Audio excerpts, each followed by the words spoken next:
ధూమపానం, సురాపానం ఆరోగ్యానికి హానికరం. మతోన్మాదంతో జీవించడం ప్రపంచానికే ప్రమాదకరం.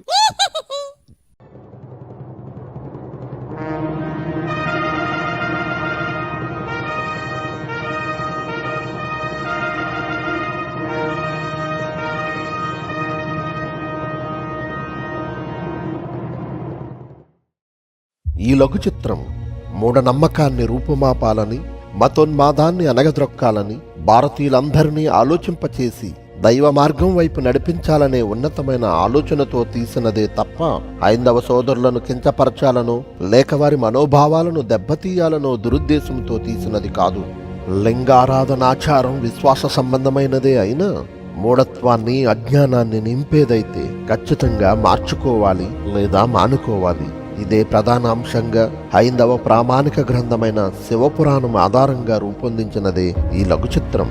మతోన్మాదులైతే వాస్తవాలను వక్రీకరించి ప్రజలను తప్పుత్రోవ పట్టించి విద్వేషాలను రెచ్చగొడుతూ ధనార్జనే ధ్యేయంగా లఘు చిత్రాలను రూపొందిస్తున్నారు.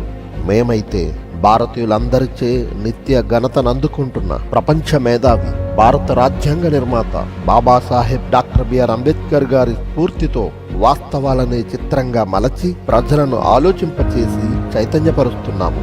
వీక్షించండి, ఆలోచించండి, తెలుసుకోండి లింగ మర్మం.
ఓం నమః శివాయ.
రేయ్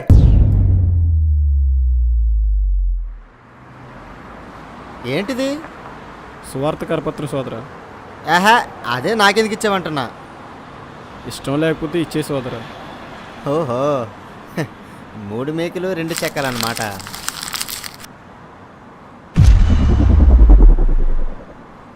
అదేంటి సోదరా అలా చేసావు? ఏ అయినా మత ప్రచారం చేయడానికి నీకు ఎవడు పర్మిషన్ ఇచ్చాడు? ఊహు. పద సోదరా అలా కూర్చొని మాట్లాడుకుందాం. పద, నాకు భయం ఏంటి, మాట్లాడుకుందాం. ఇప్పుడు చెప్పు, ఎవడు నీకు పర్మిషన్ ఇచ్చాడు? రాజ్యాంగం ఆర్టికల్ 25, 26, 27, 28లో ఎవరు ఏ మతాన్నైనా స్వీకరించవచ్చు, ప్రకటించుకోవచ్చు. రాజ్యాంగమే మాకు పర్మిషన్ ఇచ్చింది. అది సరే, మా హక్కులను ఖండించే పర్మిషన్ మీకెవరిచ్చారు? నువ్వు ఒకప్పుడు హిందువే. నువ్వు మీ తాత ముత్తాతలు అందరూ హిందువులే. మనదే హిందూ రక్తం, మన బ్లడ్లోనే హిందుత్వం ఉంది. ఆహా, ఏది చూపించు. ఏం మాట్లాడుతున్నావు? మీరే కదా సోదరా చెప్పారు మన రక్తంలో మతం ఉందని. మన బ్లడ్లో 55% ప్లాస్మా ఉంటుంది, 1% వైట్ బ్లడ్ సెల్స్ ఉంటాయి, 44% రెడ్ బ్లడ్ సెల్స్ ఉంటాయి. మీరు కనీసం 0.1% అయినా మన రక్తంలో మతం ఉందని చూపించండి. నేనన్నది మనందరూ పుట్టుకతో హిందువులని. అవునా? అలా అయితే డాక్టర్స్ పుట్టిన పిల్లలు పుట్టుకతోనే డాక్టర్స్ అవుతారా? అది ఎలా అవుతారు? డాక్టర్ చదివితేనే డాక్టర్ అవుతారు. అవును కదా. మరి కలెక్టర్ పిల్లలు పుట్టుకతోనే కలెక్టర్స్ అవుతారా? అవరు. ఐఏఎస్ చదివితేనే కలెక్టర్ అవుతారు. అలాంటప్పుడు హిందువు పుట్టిన పిల్లలు పుట్టుకతోనే హిందువులు ఎలా అవుతారు? క్రైస్తవుని పుట్టిన పిల్లలు పుట్టుకతోనే క్రైస్తవులు ఎలా అవుతారు? ఎంబీబీఎస్ చదివితేనే డాక్టర్ అవుతాడు, ఐఏఎస్ చదివితేనే కలెక్టర్ అవుతాడు, బైబిల్ చదివితేనే క్రైస్తవుడు అవుతాడు, హిందూ మత గ్రంథాలు చదివి తెలుసుకుంటేనే హిందూ అవుతాడు. దీనిని బట్టి చూస్తే ఎవరికీ పుట్టుకతో మతం రావడం లేదు. అలాంటప్పుడు నేను పుట్టుకతో హిందువు ఎలా అవుతాను? అయినా 3 మేకులు 2 చెక్కలు పూజించే నువ్వు మా చెప్పడమే. సోదరా, నీకొక భయంకరమైన నిజం చెప్పాలి సోదరా. ఏంటిది? బైబిల్లో దేవుడు 10 ఆజ్ఞలు ఇచ్చాడు. అందులో ఒకటి విగ్రహారాధన చేయకూడదు అని. అది ఏ రూపంలో అయినా సరే, అది శిలువ రూపమైనా సరే, దాన్ని పూజించినా ఆరాధించినా పాపమే. ఇప్పుడు అసలు మ్యాటర్లోకి వద్దాం. ఇంతకుముందు మీరన్నట్లు 2 చెక్కలు 3 మేకుల్ని ఆరాధించవద్దు అని విమర్శించే అర్హత మీకు లేదు. మీరు ఎప్పుడైనా వినాయక చవితి చేశారా? ప్రతి సంవత్సరం చేస్తాం. పెద్ద పందిరేస్తాం, పెద్ద బొమ్మను పెడతాం, మంచి డీజే సౌండ్ పెట్టి రాత్రి పగలు ఐటెం సాంగ్స్తో గోలగోలు చేసి ఆ తర్వాత నీటిలో కలిపేస్తాం. నీకు విషయం తెలుసా?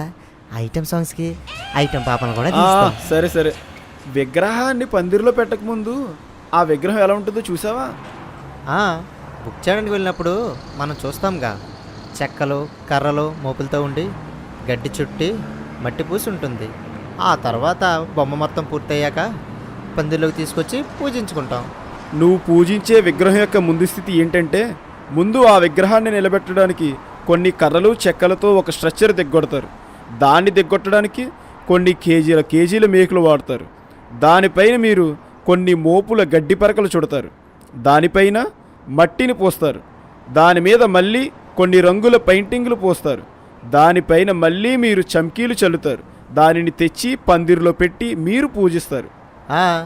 అయితే ఇప్పుడు చెప్పు, 2 చెక్కలు 3 మేకులకి పూజిస్తున్నామని విమర్శించే నువ్వు ఎన్ని మోపుల కర్రలకి చెక్కలకి పూజిస్తున్నావు? ఎన్ని కేజీల మేకులకి పూజిస్తున్నావు? ఎన్ని పరకల గడ్డికి పూజిస్తున్నావు? ఎన్ని బస్తాల మట్టికి పూజిస్తున్నావు? ఎన్ని రంగుల పెయింటింగ్లు పూజిస్తున్నావు? ఎన్ని చల్లిన చమ్కీలకు పూజిస్తున్నావు? ఏంటి సోదరా సైలెంట్ అయిపోయావు? 2 చెక్కలకి 3 మేకులకి పూజిస్తున్నామని మీలాంటి వారు మమ్మల్ని విమర్శిస్తున్నారా? అసభ్యంగా స్త్రీ పురుషుల మర్మంగాలకు పూజించే మిమ్మల్నేమనాలి? రాయ్, నరుకుతా ఏమనుకున్నావో? నేను మర్మంగాల్ని పూజించడం ఏందిరా? ఆ పరమశివుని లింగాన్ని మాత్రమే పూజిస్తా. శివలింగమా? గదే. శివలింగం అంటే మర్మంగలేగా? రాయ్,